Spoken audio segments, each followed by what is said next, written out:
20 years of excellence. Sun International Institute of Tourism and Management.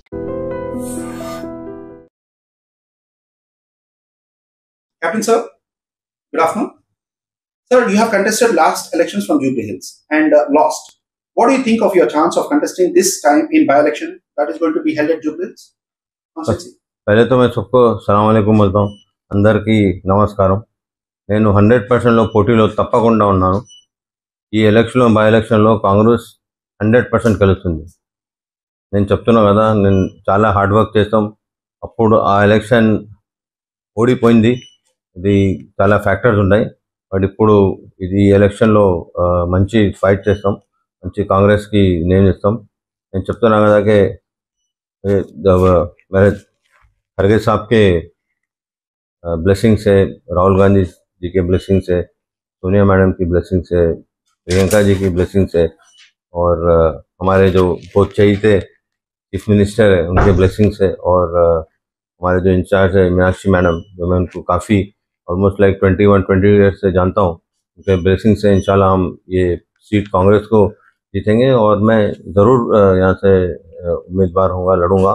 और सब लोग तो बहुत कह रहे हैं कि मेन स्पेकुलेशन तो होते रहते हैं, लेकिन मैं यहाँ से ज़रूर लड़ूंगा. तो देखिए, तो मीडिया में स्पेकुलेशन तो लोग होते हैं. ये डेमोक्रेटिक कंट्री है. यहाँ पे लोग इन इलेक्शन के लिए कोई भी उम्मीदवार के लिए टिकट मांग सकता है और लड़ भी सकता है, ऐसा कोई वो नहीं है. बट लेकिन जो स्पेकुलेशन जो है वो तो होते ही रहते हैं. लेकिन at the end of the day जो हाई कमांड AICC है और with the blessings of Meenakshi Natarajan ji and हमारे रेवंत रेड्डी साहब से रहेगा, वही होगा. क्योंकि लोग तो कहते रहते, उसके बारे में मैं उतना ज़्यादा बोलूँगा नहीं. बट लेकिन मैं एक चीज़ फिर से रिट्रेट करूँगा, फिर से कहूँगा कि मैं इंशाल्लाह यहाँ से ज़रूर इलेक्शन लड़ूंगा और इंशाल्लाह यहाँ से कांग्रेस पार्टी की जीत होगी. क्योंकि हम लास्ट टाइम ने काफ़ी हार्ड वर्क किया था, बट लेकिन सेकेंड प्लेस पे आए. बट लेकिन इंशाल्लाह हम ये टाइम फर्स्ट प्लेस पे आए. लास्ट टाइम भी मीन लाइक काफ़ी कम टाइम था, बट उसके बावजूद भी 64,212 वोट आए थे MLA इलेक्शन में. बट लेकिन जब MP इलेक्शन हुआ था में 2 या 3-4 महीने के बाद पूरे सिटी में हमारी कॉन्स्टिट्यूंसी में सब में ज़्यादा लीड मिली थी. ऑलमोस्ट 89-90,000 के करीब मिली थी. तो इससे ये है कि वोटर्स भी चाहते हैं कि मैं ही वहाँ से लड़ूं और मेरे को जितना प्यार और मोहब्बत जुबली हिल्स के लोगों ने दी, वो उसके लिए मैं जितना भी शुक्रिया अदा करूँ वो बहुत कम है. और लेकिन उसके बावजूद हम लोग यहाँ पे काफ़ी काम हो रहा है हमारी कॉन्स्टिट्यूंसी में. ऐसा नहीं कि काम नहीं हो रहा है, बट लेकिन जो भी काम ला रहे हैं लोग, जो भी यहाँ पे डिफ़िकल्टीज़ है, स्पेशली मोस्टली सीवेज का काम ज़्यादा होता है. क्योंकि अभी बारिश होगी, बारिश के लिए भी हम लोग प्रिपेयर कर रहे हैं. तो काम तो बहुत हो रहे हैं, बट मेरा काम ही है काम करना. लेकिन इंशाल्लाह देखिए पूरी कोशिश होगी कि हम यहाँ से कांग्रेस पार्टी को फिर से जिताएंगे, वो मेरा इंटेंशन है. तो इंशाल्लाह मैं पूरी कोशिश करूँगा. लाइक अगर सीट इंशाल्लाह जीतेंगे तो it's like a gift to the Congress party, to the whole of Congress party. It's very important. భార్యాభర్తల గొడవలు అనుకోండి, లేకపోతే ప్రేమించుకున్న వాళ్ళ గొడవలు అనుకోండి, చాలా చాలా కామన్. ఈ మధ్య కాలంలో అయితే అసలు ఎవరికీ ఓపిక ఉండట్లేదు. వీళ్ళ మీద వాళ్ళు దాడి చేసుకున్నాడు, వాళ్ళ మీద వీళ్ళు దాడి చేసుకున్నాడు చాలా చాలా కామన్ అయిపోయింది. ఇన్ జనరల్లీ అయితే ఇంట్లోనో లేకపోతే 4 గోడల మధ్యలో ఇట్లాంటి ఇన్సిడెంట్స్ మనం చూస్తూ ఉంటాం. కానీ ఈ మధ్యనైతే అసలు రోడ్డా లేకపోతే ఇంకోట అసలు ఏమీ సంబంధం లేకుండానే రోడ్డు మీదనే కొట్టుకుంటున్నారు, తిట్టుకుంటున్నారు. అట్లాంటి వీడియోనే ఇప్పుడు ఉత్తరప్రదేశ్లోని లక్నో పోలీస్ స్టేషన్కి దగ్గరలో బయటపడింది. మనం చూడొచ్చు స్పష్టంగా అక్కడ ఒక లేడీ గట్టిగా అరుస్తోంది. మనం చూస్తోంది కూడా పక్కన ఉన్నది పోలీస్ స్టేషనే. అంటే పోలీస్ స్టేషన్ లోపలికి వెళ్ళే క్రమంలోనే వీళ్ళిద్దరు కూడా కొట్టుకుంటున్నారు, తిట్టుకుంటున్నారు. పూర్తిగా ఈడ్చుకెళ్తున్నాడు ఆ అబ్బాయి ఎవరైతే వీడియోలో కనిపిస్తున్నాడో, ఆయన ఈడ్చుకొని వెళ్తున్నాడు. మరి వీళ్ళకు మ్యారేజ్ అయిందా, వీళ్ళిద్దరు కూడా భార్యాభర్తలా లేదంటే ప్రేమించుకున్న వాళ్ళ తెలీదు. అండ్ ఈ ఇన్సిడెంట్లో కూడా మరి ఆ అమ్మాయిని ఎందుకు ఇట్లా లాక్కెళ్తున్నాడు, ఈడ్చుకు వెళ్తున్నాడో తెలీదు. వీడియోలో గట్టిగా అరుస్తోంది, నా మొబైల్ నాకు ఇచ్చేసేయు, నా ఫోన్ నాకు ఇచ్చేసేయు అని. ఆ అబ్బాయి కూడా ఏదో తిడుతూ ఆమెను పోలీస్ స్టేషన్ లోపలికి తీసుకువెళ్తూ ఉంటాడు. సో ఇట్లాంటి ఇన్సిడెంట్స్ అయితే ఈ మధ్య కాలంలో కోకొల్లలుగా బయటకు వస్తున్నాయి.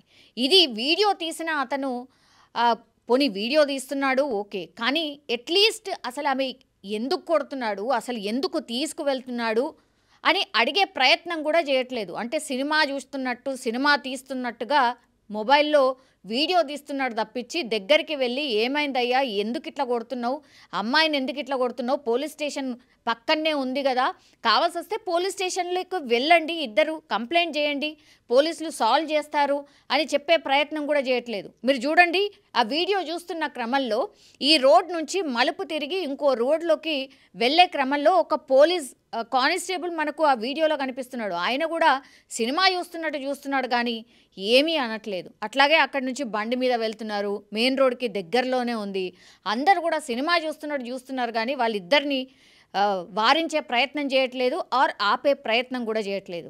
ఈ వీడియోని ఎప్పుడైతే సోషల్ మీడియాలో పెట్టారో పూర్తిగా వైరల్గా మారిపోయినటువంటి పరిస్థితి అయితే కనిపిస్తోంది. కానీ ఆడపిల్లని మరీ పట్టపగలు రోడ్డు మీద అట్లా ఈడ్చుకొని వెళ్తుంటే కూడా కనీసం పట్టించుకోవట్లేదు జనాలు అని అంటే మరి మనం ఎట్లాంటి సమాజంలో బతుకుతున్నామో అర్థం కావట్లేదు. అండ్ ఇంకోటి ఏంటంటే యాక్సిడెంట్స్ జరిగినప్పుడు కూడా కొన్ని వీడియోస్ నిజంగా ఎంత ఘోరం అనిపిస్తుంది అంటే కనీసం యాక్సిడెంట్ అయిన తర్వాత అతనికి ఏం సంబంధం లేకపోగాక అయినా సరే చాలామంది వచ్చి అంటే రెస్క్యూ చేద్దాము, అక్కడ ఏదో ఇది చేద్దాము అని కొంతమంది ప్రయత్నం చేస్తారు, ఇంకొంతమంది బండి మీద వెళ్తూ ఉంటారు కానీ అసలు ఏమీ పట్టనట్టు మనది కాదు కదా మనకెందుకు ఈ పరేషాన్ అని అట్లా చూసుకుంటూ వెళ్ళిపోతూ ఉంటారు. ఎంత దారుణం అది.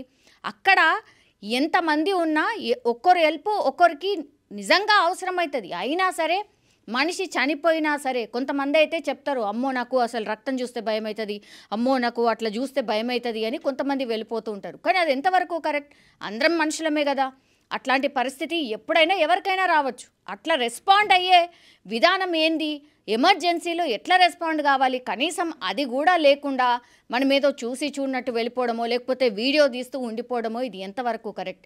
ఇట్లాంటివి కూడా చాలామంది నెటిజన్స్ అయితే కామెంట్ చేస్తున్న సిచ్యువేషన్ అయితే కనిపిస్తోంది. కానీ ఇట్లాంటి ఘటనలు నిజంగా అసలు జరగొద్దు. అండ్ దట్టు నడి రోడ్డు మీద ఒక అమ్మాయిని ఆర్ అమ్మాయి అబ్బాయి ఇద్దరు కొట్టుకుంటుంటే కనీసం దగ్గరికి వెళ్ళి ఏమైంది వాళ్ళిద్దరిని విడదీసి ఆ పక్కనే పోలీస్ స్టేషన్ ఉంది కదా లోపలికి వెళ్ళండి, మీ బాధ ఏందో చెప్పండి అని చెప్పే ప్రయత్నం అన్నా చేయాలి. అసలు ఏమీ జరగకపోవడం కూడా నిజంగా బాధాకరం అంటూ కూడా చాలామంది నెటిజన్స్ అయితే కామెంట్ చేస్తూ ఉన్నారు. భీమిలిలో మరో మిస్టరీ హత్య తీవ్ర కలకలం రేపుతోంది. నెల రోజుల క్రితం తన కూతురు కవిత కనిపించడం లేదు అంటూ పొడుగు వరలక్ష్మి అనే మహిళ భీమిలి పోలీస్ స్టేషన్లో కంప్లైంట్ ఇచ్చింది. మిస్సింగ్ కంప్లైంట్గా ఫైల్ చేసినటువంటి పోలీసులు మీ కూతుర్ని వెతికి పెడతామంటూ మాటిచ్చారు.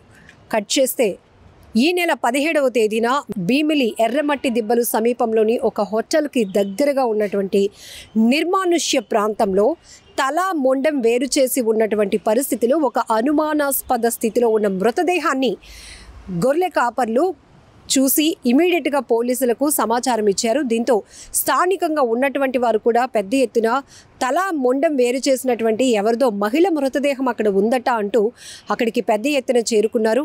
ఆ తర్వాత పోలీసులకు ఇచ్చినటువంటి ఇన్ఫర్మేషన్ ఆధారంగా సంఘటనా స్థలానికి చేరుకున్నటువంటి పోలీసులు కూడా అక్కడ ఆ పరిస్థితిని గమనిస్తే గనుక ఒక చెట్టుకి ఒక చున్నీతో ఆ మహిళ మెడకి ఉరివేసి ఉన్నట్టుగా కనపడింది. అంటే ఇది ఒక ఆత్మహత్యగా చిత్రీకరించే డ్రామా జరిగింది. అయితే సంఘటనా స్థలంలో దొరికిన కొన్ని వస్తువుల ఆధారంగా గత నెలలో అంటే మే 10వ తేదీన ఏదైతే మిస్సింగ్ కంప్లైంట్ భీమిలి స్టేషన్లో ఫైల్ అయిందో అప్పుడు అదృశ్యమైనటువంటి మహిళ మృతదేహంగా పోలీసులు గుర్తించారు. కుటుంబ సభ్యులకి కూడా సమాచారం ఇవ్వడంతో పెద్ద ఎత్తున కుటుంబ సభ్యులు ఆ ఊరు ప్రజలు కూడా ఆ ఘటనా స్థలికి చేరుకొని తమ నిరసన వ్యక్తం చేశారు. నెల రోజుల క్రితం కవిత అదృశ్యమైనటువంటి కేసును వేగవంతంగా ఛేదించి ఉండుంటే గనుక ఇప్పుడు ఇంత ఘోరం ఇంత దారుణం జరిగి ఉండేది కాదు అని. అయితే ఈ కవితకు 9 ఏళ్ల క్రితం బంగారు పైడిరాజు అనే డ్రైవర్తో మ్యారేజ్ అయింది. ఆమెకి 2 ఆడపిల్లలు ఉన్నారు. 9 ఏళ్ల ఒక పాప, అలాగే 6 ఏళ్ల మరొక పాప, 2 పిల్లలు ఉన్నారు. అయితే రీసెంట్గా కవితకు రాజు అనే మరొక వ్యక్తితో, బొడ్డు రాజు అనే మరొక వ్యక్తితో, ఆయన జీవీఎంసీలో కాంట్రాక్ట్ బేస్లో పనిచేస్తున్నాడు పారిశుద్ధ్య కార్మికుడిగా. అతనితో పరిచయం వివాహేతర సంబంధంగా అక్రమ సంబంధంగా కొనసాగుతూ ఉంది. అయితే ఆ వ్యక్తి పైనే, ఆ ప్రియుడి పైనే మాకు అనుమానం ఉందంటూ కూడా ఆ తల్లి ఇచ్చినటువంటి కంప్లైంట్లో మెన్షన్ చేసింది. అలాగే భర్తను కూడా పోలీసులు విచారించగా మా దాంపత్య జీవితం బాగానే ఉంది, భార్యాభర్తల మధ్య ఎలాంటి గొడవ లేవు, బాగానే ఉంటాము 2 పిల్లలతో కలిసి. అయితే గత కొన్ని రోజులుగా నా భార్య కవిత బిహేవియర్లో, ఆమె ప్రవర్తనలో చాలా మార్పులు వచ్చాయి. అది గమనిస్తూ ఉంటే కనుక రాజు అనే ఒక పారిశుద్ధ్య కార్మికుడితో ఆమెకు పరిచయం ఉన్నట్టు తెలుస్తోంది. ఎందుకంటే కాల్ డేటాస్ కావచ్చు, ఇద్దరి మధ్య కాన్వర్జేషన్ కూడా చాలా హద్దులు దాటినట్టుగా కనపడుతూ ఉంది. అయితే 10వ తేదీన కూడా ఒక కాల్ రికార్డ్ అనేది నేను విన్నాను. అది నన్ను మోసం చేస్తావురా అంటూ నా భార్య అవతల సైడ్ ఉన్నటువంటి వ్యక్తిని, రాజుని ప్రశ్నిస్తూ ఉంది. ఆడి మీద ఆడే పబ్లిక్గా అయితే ఆడిది ఈ ఊరే. రాజు అంత పూర్తి పేరు నాకు తెలీదు. రాజు వాడు మన మున్సిపాలిటీలో చేస్తాడు, కృష్ణకాళి. పరిచయం బాగా ఉంది, పరిచయం ఉంది, కాల్ డేటా ఉంది, అన్నీ ఉన్నాయి. మొత్తం బయోడేటా 11వ తారీఖు కూడా ఆమెతో ఆడితో మాట్లాడింది మా మిస్సెస్. నువ్వు మోసం చేసారా నాకు. మాకు గొడవ ఏం లేదండి. మా ఫ్యామిలీలో మా భార్యాభర్తల మధ్య గొడవ లేదు. అయితే 10వ తేదీన గవర్నమెంట్ ఇస్తున్నటువంటి రేషన్ బియ్యం తీసుకోవడానికి నా కూతురు బయటకు వెళ్ళింది, మరి తిరిగి రాలేదు అంటూ భీమిలి పోలీసులకు ఇచ్చినటువంటి మిస్సింగ్ కంప్లైంట్లో కూడా ఆ తల్లి వరలక్ష్మి ఇచ్చినటువంటి ఆధారంగా పోలీసులు అయితే మిస్సింగ్ కంప్లైంట్ ఫైల్ చేశారు. ఒక వారం రోజుల్లో వెతికి పెట్టి నీ భార్యను అప్పచెప్తాం, 2 పిల్లలతో పాటు నువ్వు జాగ్రత్తగా ఉండు అని చెప్పినట్టు కూడా ఇప్పుడు ఈ మృతురాలి భర్త అయితే పైడిరాజు చెప్తూ ఉన్నారు మీడియా ముందు. ఇలా ఈ కేసు ఇప్పుడు చాలా సంచలనంగా మారిందని చెప్పొచ్చు. కవితకి 28 ఏళ్ళు ఉంటాయి. అలాగే ఈ ప్రియుడు ఎవరైతే ఉన్నారో అతనికి కూడా సేమ్ ఏజే ఉంటుంది. అతనికి కూడా మ్యారేజ్ కాలేదు, కానీ మరొక అంటే పిల్లలు ఉన్నటువంటి తల్లితో మరొక సంబంధం కొనసాగిస్తున్నాడు. ఆమె మోజులో పడి ఇప్పుడు తినని కూడా నెగ్లెక్ట్ చేశాడు. తినని వదిలించుకోవాలి అనే ప్రయత్నం జరుగుతుంది. కాబట్టి అతన్ని ప్రశ్నించాలనే కాన్సెప్ట్తో ఇంట్లో రేషన్ బియ్యం తీసుకోవడానికి వెళ్ళొస్తాను అని చెప్పింది. అదే ఆఖరి మాట. ఇక మళ్ళీ ఇంటికి తిరిగి రాలేదు కాబట్టి తల్లిదండ్రులు భీమిలిలో మిస్సింగ్ కంప్లైంట్ ఇచ్చారు. అయితే అలా వెళ్ళినటువంటి కవిత మళ్ళీ ఇప్పుడు 35 రోజుల తర్వాత అనుమానాస్పదమైనటువంటి స్థితిలో తల మొండెం వేరు చేసి కనిపించడం తీవ్ర కలకలం రేపుతోంది. కుటుంబ సభ్యులెవరూ కూడా ఆమె ఈ హత్యను జీర్ణించుకోలేకపోతున్నారు. ఖచ్చితంగా అక్కడ ఉన్నటువంటి క్రైమ్ సీన్లో సిచ్యువేషన్ మాత్రం ఒక చెట్టుకి చున్నీతో ఉరివేసి ఉన్న మొండెం వేలాడుతోంది. ఆ హెయిర్కి ఏదైతే ఉంటుందో దానికి చున్నీతో వేలాడదీయడం అంటే అది ఆత్మహత్యగా చిత్రీకరించే ప్రయత్నం జరిగినప్పటికీ కూడా తల మొండెం వేరు చేసి ఉంది. ఇది ఖచ్చితంగా హత్యే. అది కూడా ఎవరైతే కవితతో వివాహేతర సంబంధాన్ని కొనసాగిస్తున్నటువంటి బొడ్డు రాజు అనే వ్యక్తిపైనే మాకు అనుమానాలు ఉన్నాయి. అతన్ని కలవడానికి వెళ్ళి నా కూతురు ఇలా ప్రాణాలు పోగొట్టుకొని ఇలా ఈ స్థితిలో దారుణమైన స్థితిలో కనబడుతుందా? ఇప్పుడు నా మనవరాల పరిస్థితి ఏంటి, నా అల్లుడి పరిస్థితి ఏంటి, మా పరిస్థితి ఏంటి అంటూ కూడా ఆమె సంఘటనా స్థలం వద్ద రోధించిన తీరు కూడా ప్రతి ఒక్కరిని కలవరపాటుకు గురి చేసింది. బంధువులంతా కూడా రోడ్డుపై కూర్చొని నిరసన తెలిపారు. పోలీసులు సీరియస్గా ఈ కేసును టేకప్ చేస్తుంటే, మిస్సింగ్ కేసును ట్రేస్ చేస్తుంటే నా కూతురు కవిత ప్రాణాలతో ఉండేది, ఇంత ఘోరం జరిగేది కాదు అని కూడా ఆ తల్లి పోలీసుల్ని ప్రశ్నించినటువంటి పరిస్థితి కూడా ఉంది. అయితే ఇక్కడ మనం చూడొచ్చు భీమిలిలో సంచలనమైనటువంటి హత్య కేసులు చాలా తీవ్ర కలకలం రేపుతున్నాయి, సంచలనంగా మారుతున్నాయి. మిస్సింగ్ కేసులు కొద్ది రోజులకే మర్డర్ కేసులుగా మారుతున్నటువంటి పరిస్థితులు కూడా మనం చూస్తున్నాం. ఇప్పుడు ఈ కవితకు సంబంధించినటువంటి మర్డర్ కేసు ఒక మిస్టీరియస్ మర్డర్ కేసుగా కూడా మారింది అని చెప్పుకోవచ్చు. చాలా ఘోరాలు జరుగుతున్నాయి. ఇక్కడ మనం చూడాలి వివాహేతర సంబంధాలు, అక్రమ సంబంధాలు ఎంత దారుణమైన నేరాలకు దారితీస్తున్నాయంటే హత్యలు, ఆత్మహత్యలకు కూడా పురుగొల్పే పరిస్థితి. కుటుంబాలు విచ్ఛిన్నమైపోతున్నాయి. భార్యాభర్తల మధ్య సఖ్యత లేకుండా పోతోంది. ఆఖరికి పిల్లలు అనాథరైపోతున్నారు, అన్యాయం అయిపోతున్నారు. ఇది మరో మహిళ సంబంధించినటువంటి లైఫ్ అని చెప్పొచ్చు. ఎందుకంటే భర్తతో పెళ్లి చేసుకుంది, 2 పిల్లలు ఉన్నారు. చక్కగా ఆమె కూడా భీమిల్లో ఉన్న దివీస్ కంపెనీలో ప్రైవేట్ ఎంప్లాయీగా పనిచేస్తున్నారు. ఆ సమయంలోనే పైడిరాజుతో పెళ్ళయింది, 2 పిల్లలు ఉన్నారు, జీవితం ఏదో హ్యాపీగా గడిచిపోతోంది అనుకునే టైంలో 2 ఏళ్ల క్రితం ఒక వ్యక్తితో ఏర్పడినటువంటి వివాహేతర సంబంధం, ఈ అక్రమ సంబంధం అడ్డగోలు రిలేషన్స్గా మారిపోయింది. ఆఖరికి ఆమె ప్రాణాలని తీసే ఒక హత్యగా మారిపోయినటువంటి కేసుగా మనం దీన్ని చూడొచ్చు. ఏదేమైనా చాలా బాధాకరమైనటువంటి ఘటనలు ఈ మధ్య చూస్తున్నాం.